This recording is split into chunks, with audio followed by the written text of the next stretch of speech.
The election of 1800 was a watershed moment in American history as power was peacefully transferred between members of opposing parties, an event unheard of at the time.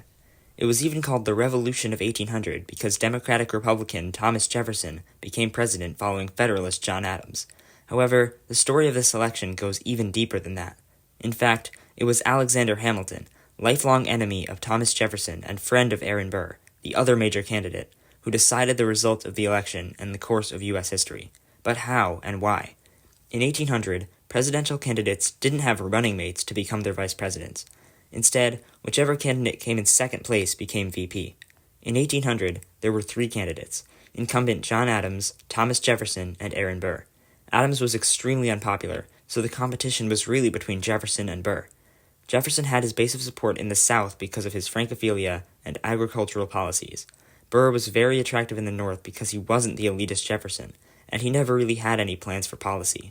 The Electoral College resulted in a tie, to be broken by the House of Representatives.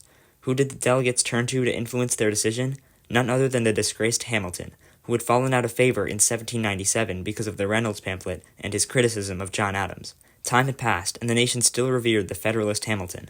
By swaying the representatives, Hamilton made Jefferson the third president of the United States of America. But why? He had fought Jefferson on like 75 different fronts, and Burr had been one of his earliest friends when he came to New York. Luckily for the country, Hamilton saw how unstable and dangerous Burr was, and how destructive he would be to the new republic as its president. Choosing beliefs anathema to his own over a lack of any real substance made a massive difference, as the Jefferson administration did much for the fledgling United States, the most extreme example being the Louisiana Purchase in 1803. This doubled the size of the nation. The sidelined Vice President Burr schemed to get the Western Territory to turn on Jefferson.